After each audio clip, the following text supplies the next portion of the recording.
Hi எல்லாருக்கும் வணக்கம். நம்ம அழகே அழகு சீரியலில் போலீஸ் ஸ்டேஷனில் இருக்கிற அழகுமதி ஒரு முக்கியமான முடிவெடுக்க வேண்டிய கட்டாயத்தில் இருக்காங்க.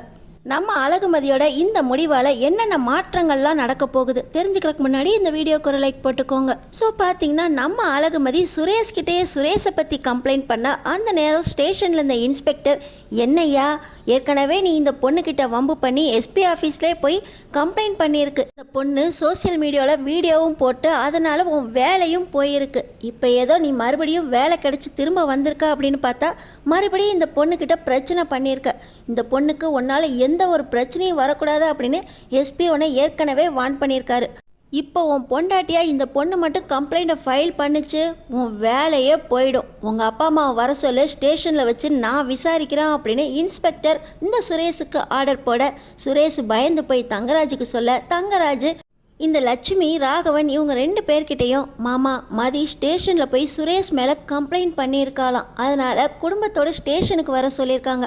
கொஞ்சம் ஸ்டேஷனுக்கு வந்தீங்கன்னா அவளை போய் வீட்டுக்கு சமரசம் பேசி கூப்பிட்டு வந்துடலாம் அப்படின்னு சொல்ல, இல்லை மாப்பிள்ள இந்த பொண்ணு இனிமேல் வீட்டுக்கு வேண்டவே வேண்டாம், அவளை இந்த வீட்டுக்குள்ளே சேர்க்கவே மாட்டோம் அப்படின்னு ராகவன் பிடிவாதம் பிடிக்க, இன்னொரு பக்கம் ஐயோ கருமாரியம்மா முருகா என் குடும்பம் இந்த மாதிரி ஸ்டேஷனுக்கெலாம் போயிருக்கா, எப்படிப்பட்ட குடும்பத்தில் பிறந்திருக்கேன், எப்படிப்பட்ட குடும்பத்தில் வாக்கப்பட்டிருக்கேன், எங்களை ஸ்டேஷனுக்கு கூப்பிட்றீங்களே, இல்லை நான் வரவே மாட்டேன் அப்படின்னு ரொம்பவே ட்ராமா போட்டுக்கிட்டு இருக்கிற இந்த லட்சுமியையும் ராகவனையும் வற்புறுத்தி ஸ்டேஷனுக்கு கூட்டிகிட்டு போகிறாரு தங்கராஜ். இன்னொரு பக்கம் ரேவதி கிட்ட, நாங்கள் மதியை கூட்டிகிட்டு வரோம், ஆனால் மதியோட ட்ரெஸ்ஸை பேக் பண்ணி வை, சுரேஷையும் மதியையும் நம்ம வீட்டுக்கு ஒரு வாரம் கூட்டிகிட்டு போயிடலாம் அப்படின்னு தங்கராஜ் ரேவதிக்கு ஆர்டர் போட்டுட்டு இப்போ லட்சுமி ராகவனோட ஸ்டேஷனுக்கு போகிறாரு. இன்ஸ்பெக்டர் நம்ம அழகுமதி கிட்ட, நீ கவலைப்படாதம்மா, இந்த பிரச்சனைக்கு இன்றைக்கே ஒரு முடிவு கிடைச்சிரும் அப்படின்னு சொல்லி தைரியம் கொடுத்து சுரேஷையும் சுரேஷோட அப்பா அம்மாவையும் ஸ்டேஷன் ரூமுக்குள்ளே வர சொல்கிறாரு. உள்ளே வந்த உடனே சுரேஷ், வீட்டை சுற்றி என் மானத்தை வாங்கினது பத்தாது, ஸ்டேஷன்லேயும் என் மானத்தை வாங்கிட்டல, உன்னையெல்லாம் சும்மா விடமாட்டேன் அப்படின்னு பல்ல கடிக்க, இப்போ இன்ஸ்பெக்டர், என்ன சுரேஷ் வந்தவொடனே மிரட்டுற மாதிரி தெரியுது, இந்த வேலையெல்லாம் இனி இங்கே நடக்கவே கூடாது, இதுக்கெல்லாம் முடிவு பண்ணுறதுக்கு தானே வர வச்சுருக்கேன், இங்கேயே இப்படி பேசுகிற அப்படின்னு பார்த்தா நீ வீட்டில் என்னென்னலாம் பண்ணியிருப்ப, இந்த பொண்ணு கொடுத்த கம்ப்ளைண்ட்லாம் உண்மைதான் போலையே அப்படின்னு இன்ஸ்பெக்டர் சுரேஷை கேட்க, இப்போ தங்கராஜ், இன்ஸ்பெக்டர் சுரேஷ் மேலே எந்த தப்பும் இல்லை, இந்த பொண்ணு தான் கொஞ்சம் அடாவடியாக நடந்துக்குச்சு, அதனால தான் சுரேஷ் கொஞ்சம் கண்டிச்சான், அந்த கண்டித்ததுக்கு தான் இந்த பொண்ணு நேராக ஸ்டேஷனுக்கு வந்து கம்ப்ளைண்ட் பண்ணியிருக்கு அப்படின்னு ரொம்ப ஸ்டெயிலாக இன்ஸ்பெக்டர்கிட்ட சொல்ல, நீங்கள் யார் சார், வந்தோடனே நேராக வந்து சீட்டில் உட்காந்துருக்கீங்க, நான் உட்கார சொன்னேன் அவங்கள அப்படின்னு கேட்க, என்ன சார் என்ன தெரியாதா, நான் தான் தங்கராஜ் தொழிற்சங்க தலைவர், என் பேரை கேட்டாலே இந்த ஊரில் எல்லாருக்கும் தெரியுமே அப்படின்னு தங்கராஜ் மறுபடியும் தற்புகழ்ச்சி பாட ஆரம்பிக்க, சாரி சார் எனக்கு தெரியாது, எல்லாரோடையும் நீங்களும் நில்லுங்க, விசாரணையை உங்களுக்கு நான் வர சொல்லலையே, உங்களை யார் உள்ளே விட்டது அப்படின்னு சொல்லி இன்ஸ்பெக்டர் கூப்பிட, அது சார் இவங்க என்னோட மாமா அத்தை, நான் இருந்தால் அவங்களுக்கு கொஞ்சம் தைரியமாக இருக்கும், நான் தான் இவங்களை ஸ்டேஷனுக்கே கூட்டிகிட்டு வந்தேன் அப்படின்னு மறுபடியும் தங்கராஜ் சொல்ல, இருக்கட்டும் சார் ஒரு ஓரமாக நில்லுங்க, நான் தான் விசாரிச்சுக்கிட்டு இருக்கேன்ல அப்படின்னு இன்ஸ்பெக்டர் தங்கராஜை ஒதுங்கி நிற்க சொல்லிடுறாரு. நீங்கள் யாருங்க மேடம், உங்கள் பேர் என்ன அப்படின்னு இந்த ராஜலட்சுமியை பார்த்து கேட்க, ஐயா என் பேர் ராஜலட்சுமி, நான் தான் சுரேஷோட அம்மா அப்படின்னு சொல்கிறாங்க. இப்போ இன்னொரு பக்கம், நீங்கள், என் பேர் ராகவன் சார், நான் சுரேஷோட அப்பா, உங்கள் குடும்பத்தில் என்ன பிரச்சனை, நேற்று என்ன நடந்துச்சு, மதியம் எதுக்கு வீட்டை விட்டு விரட்டினீங்க அப்படின்னு இப்போ இன்ஸ்பெக்டர் கேட்க, இன்ஸ்பெக்டர் ஐயா இவளாம் பொண்ணே இல்லை, இவ கம்ப்ளைண்ட் கொடுத்தானே, இவகிட்ட வாங்காதீங்க, இவ பேசின பேச்சில் நேற்று எனக்கு நெஞ்சு வலியே வந்துருச்சு, செத்தே போயிருப்பேன், ஏதோ என் புள்ள என் பக்கத்தில் வந்து உக்காந்ததுனால நான் கொஞ்சம் பொழைச்சிருக்கேன், நான் நல்லா இருக்கேன்னு நினைக்காதீங்க இன்ஸ்பெக்டர் ஐயா, என் புள்ள மட்டும் என் பக்கத்தில் இல்லைன்னா நான் இந்நேரம் போய் சேர்ந்துருப்பேன், இவ வச்சிருக்கிறது வாயா, என்ன பேச்சு பேசுவா தெரியுமா ஐயா, என் பிள்ளைய நான் சரியாக வளர்க்கல அப்படின்னு என்னையே இவ அடிக்க வந்துட்டா அப்படின்னு இந்த ராஜலக்ஷ்மி எடுத்தோடனே ஆரம்பிக்க, மேடம் என்ன பிரச்சனைன்னு தான் கேட்டேன், யார் மேலே தப்பு அப்படின்னு நான் விசாரித்து தெரிஞ்சுக்கிறேன், அப்படி என்னதான் பிரச்சனை ஆரம்பிச்சிச்சு அப்படின்னு சொல்லி மறுபடியும் இன்ஸ்பெக்டர் கேட்க, என் பிள்ளை ஆம்பளை பிள்ளை, டீ குடித்த கிளாஸை அப்படியே நடு வீட்டில் வச்சுட்டு போயிருக்கான், ஆனால் அந்த கிளாஸை இவ எடுத்து போட மாட்டேன் அப்படின்னு சட்டம் பேசுகிறா, உங்கள் பிள்ளை டீ குடிக்க தெரியுதுல்ல, அதை அவர் கொண்டு போய் ஜிங்கில் போட்டுட்டு கிளம்பி போக தெரியாதா அப்படின்னு என் பிள்ளைய இவ ரொம்ப மோசமாக பேசுகிறா, அவன் ஆம்பளை பிள்ளை, அவன் எதுக்கு இந்த வேலையெல்லாம் செய்யணும், அதனால தான் உங்கள் அம்மா உனக்கு இதெல்லாம் சொல்லி கொடுத்து அனுப்பலையா கல்யாணம் பண்ணுறப்போ உங்கள் அம்மாவுக்கு உன்னை சரியாக வளர்க்கவே தெரியல அப்படின்னு நான் சொன்னேன் இன்ஸ்பெக்டர் ஐயா. நான் சொன்னதில் என்ன தப்பு? ஆனால் இவ அதுக்கு பதிலுக்கு பதில் என்னை பேசி எனக்கு நெஞ்சு வலியே வர வச்சிட்டா. இது கேட்டதுக்கு உங்கள் பிள்ளைய தான் நீங்கள் சரியாக வளர்க்கல, உங்கள் பிள்ளைய ஆல்ரெடி வளர்த்து வச்சுருக்கீங்க, ஆனால் குழந்தை செய்கிற வேலையை கூட அவன் செய்ய மாட்டேங்கிறான். ஆம்பளைங்கெல்லாம் திமிரு பிடிச்சி திரியிறாங்களாம். எங்கள் வயசுக்கு கூட மரியாதை இல்லாமல் வாய்க்கு வந்தபடி பேசுகிறா. எதை கேட்டாலும் எடுத்தெறிஞ்சு பேசுகிறா. அக்கம் பக்கம் இருக்கவங்க எல்லாருமே சிரிக்கிற மாதிரி வீட்டை விட்டு வெளியே போய் திண்ணையில் உக்காந்துருக்கா. நாங்கள் வெளியே துரத்துறதுக்கு முன்னாடி அவளாக போய் எங்கள் குடும்ப கௌரவத்தையே சீர்குலைச்சிட்டா. ஏற்கனவே என் புள்ள வேலை போகிறதுக்கு இந்த சிரிக்கி தான் காரணம். என் புள்ள வாழ்க்கையை கெடுக்கிறேன் அப்படின்னு இவ கங்கணம் கட்டிட்டு சுற்றுறா. இவ பேச்சையெல்லாம் கேட்டுக்கிட்டு எங்களையும் ஸ்டேஷன் வரைக்கும் வர வச்சிட்டிங்களே சார். எங்கள் குடும்பம் கௌரவமான குடும்பம், ஸ்டேஷனுக்கெலாம் வந்ததே இல்லை சார் அப்படின்னு இந்த ராஜலக்ஷ்மி படப்படன்னு பொறிஞ்சு தள்ளுறாங்க. பாருங்க சார், இப்போயே எனக்கு நெஞ்சு வலி வந்துருச்சு. அப்போ இவ பேசின பேச்சுக்கு நேற்று நான் செத்தே போயிருப்பேன் சார் அப்படின்னு மறுபடியும் ஆரம்பிக்க. பரவாயில்லையே, என்ன பிரச்சனைன்னு கேட்டதுக்கு இவ்வளோ விஷயத்த பேசியிருக்கீங்க. இங்கேயே இவ்வளோ பேசுகிறீங்க அப்படின்னா இந்த பொண்ணுக்கிட்ட நீங்கள் எவ்வளோ பேசியிருப்பீங்க? இந்த பொண்ணுக்கிட்ட என்ன பிரச்சனை, உங்கள் மாமியார் உங்களுக்கு தொல்லை கொடுத்தாங்களா அப்படின்னு கேட்டதுக்கு அதெல்லாம் இல்லை, என் மாமனாரும் மாமியாரும் வயசானவங்க, அவங்க மேலே எந்த பிரச்சனையும் பண்ண வேண்டாம், சுரேஷை கொஞ்சம் விசாரிங்க, அது போதும் அப்படின்னு தான் அந்த பொண்ணு சொன்னிச்சு.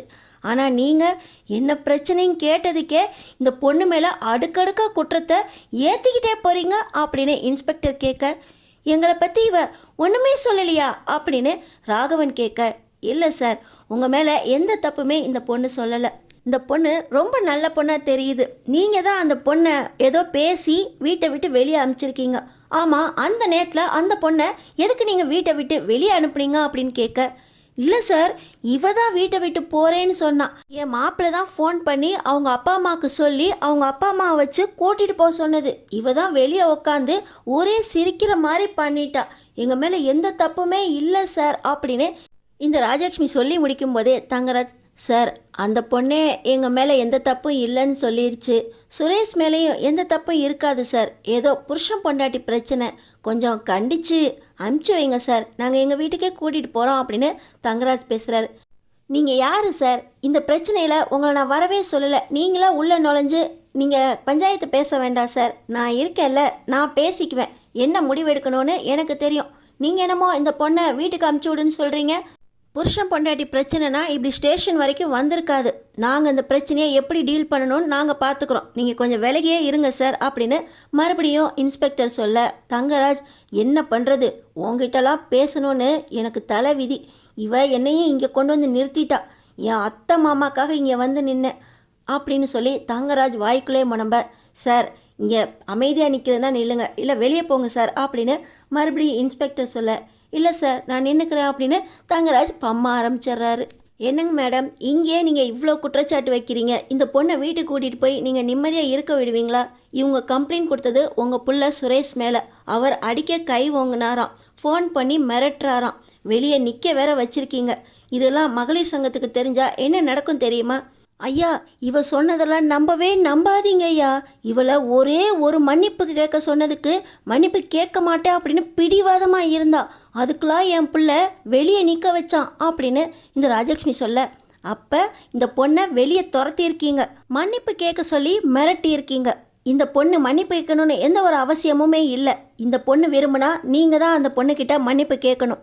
நான் விசாரித்த வரைக்கும் இந்த பொண்ணு சுரேஷை எதிர்த்து கம்ப்ளைண்ட் பண்ணதுனால இந்த பொண்ணை கட்டாயப்படுத்தி சுரேஷுக்கு கல்யாணம் பண்ணி வச்சுருக்கீங்க.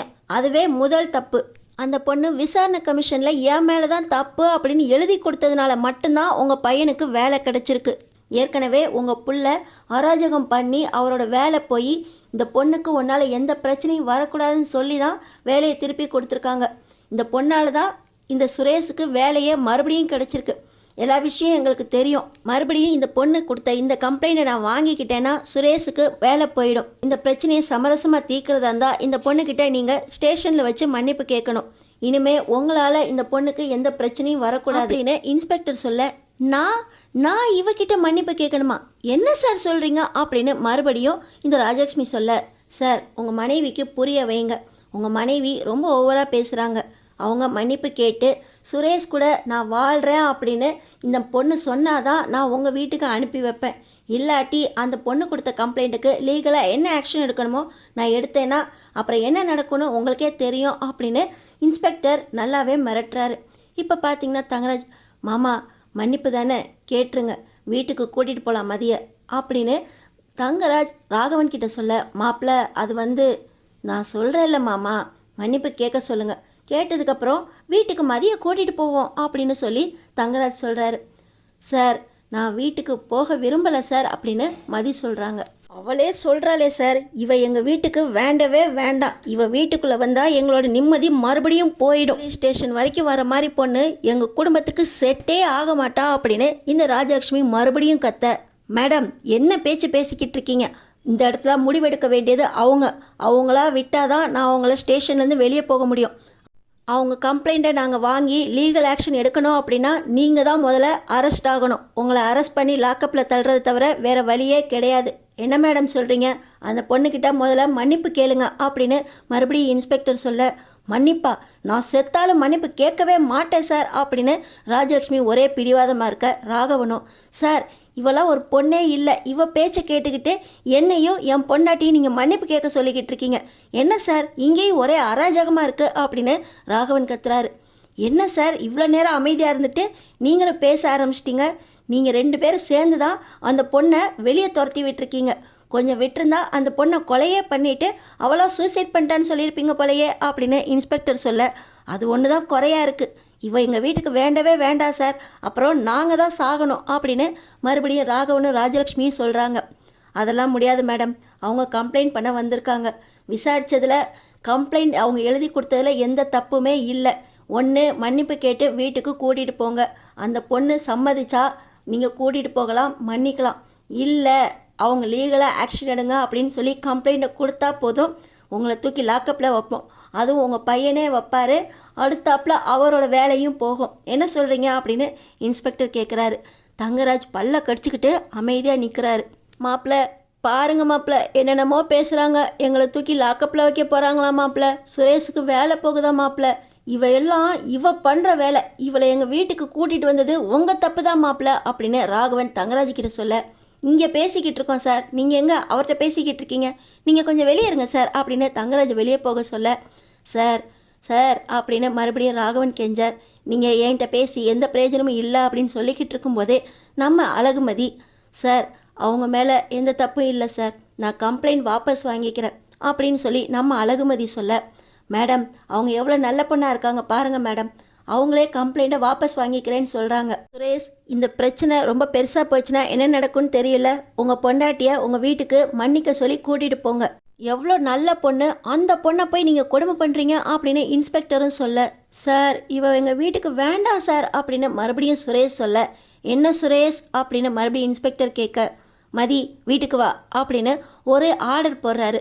உங்கள் அப்பா அம்மா நீங்கள் யாருமே சரிப்பட்டு வர மாதிரி தெரியல, அந்த பொண்ணு மேலேயும் தப்பு இருக்கிறதா தெரியல, இவங்களோட கம்ப்ளைண்ட்டை நான் ஏற்றுக்கிறேன் அப்படின்னு சொல்லி இன்ஸ்பெக்டர் அந்த கம்ப்ளைண்ட்டை வாங்க போக, அம்மா மன்னிப்பு கேளுமா அப்படின்னு சுரேஷ் சொல்ல, டேய் சுரேஷா எனக்கு நெஞ்சு வலிக்குதுடா அப்படின்னு மறுபடியும் ராஜலக்ஷ்மி சொல்ல, மேடம் மன்னிப்பு கேட்டுட்டு நீங்கள் ஆம்புலன்ஸில் உங்கள் ஹாஸ்பிட்டல்லே போய் அட்மிட் ஆகிக்கோங்க, மன்னிப்பு கேளுங்க அப்படின்னு இன்ஸ்பெக்டரும் சொல்ல, என்னை மன்னிச்சிருமா அழகுமதி அப்படின்னு இந்த பக்கம் திரும்பிக்கிட்டு ராஜலக்ஷ்மி அழுக, சார் இதெல்லாம் வேண்டாம் சார் அப்படின்னு நம்ம அழகுமதியும் சொல்ல, மேடம் நீங்கள் இவங்களோட வீட்டுக்கு போங்க, எந்த பிரச்சனைனாலும் இனி நாங்கள் இருக்கோம், சுரேஷ் இனிமேல் உங்களை எதிர்த்து ஒரு வார்த்தை சொல்ல மாட்டார், இவங்களால எந்த பிரச்சனையும் வராது அப்படின்னு இன்ஸ்பெக்டர் சொல்ல, சார் அது மேடம் நீங்கள் தைரியமாக போங்க, இவங்களால எந்த பிரச்சனை வந்தாலும் மறுபடியும் நீங்கள் கம்ப்ளைண்ட் பண்ணலாம், நான் இருக்கேன் அப்படின்னு இன்ஸ்பெக்டர் தைரியம் கொடுக்க, நம்ம அழகுமதியை இந்த ராஜலக்ஷ்மி ராகவனும் வேண்டா வெறுப்பாக வீட்டுக்கு கூட்டிகிட்டு போகிறாங்க.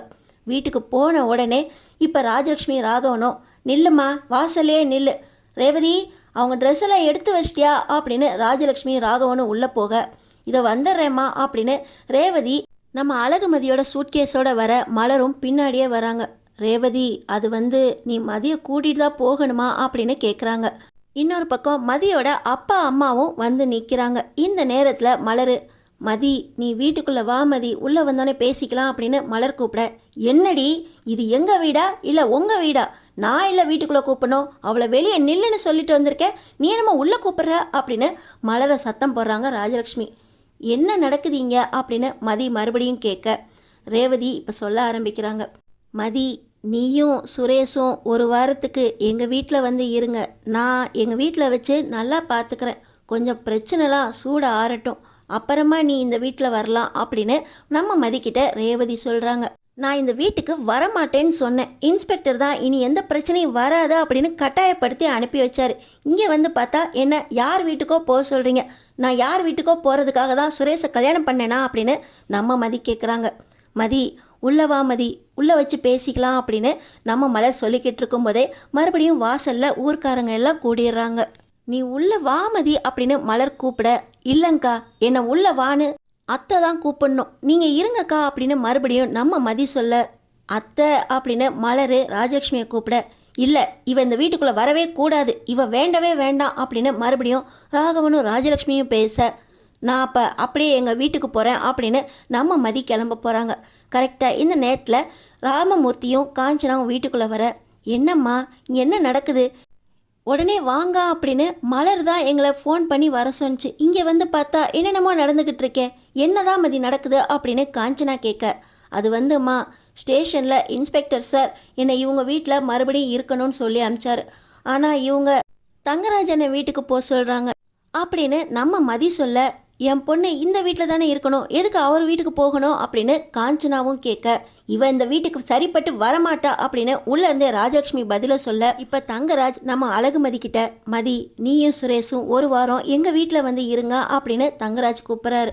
ராமமூர்த்தியும் காஞ்சனாவும், இல்லை சார் என் பொண்ணும் மாப்பிள்ளையும் எங்கள் வீட்டில் வந்து ஒரு வாரம் இருக்கட்டும், இந்த வீட்டில் இருக்கிறது பிரச்சனைனா நான் மாப்பிள்ளையும் என் பொண்ணையும் எங்கள் வீட்டுக்கு கூட்டிகிட்டு போகிறேன் அப்படின்னு இவங்க சொல்கிறாங்க. தங்கராஜு யோசிக்க ஆரம்பிக்கிறாரு. ராமமூர்த்தி நீ நம்ம வீட்டுக்கு வாமா அப்படின்னு சுரேஷோட சேர்த்து மதியையும் கூப்பிட்றாங்க.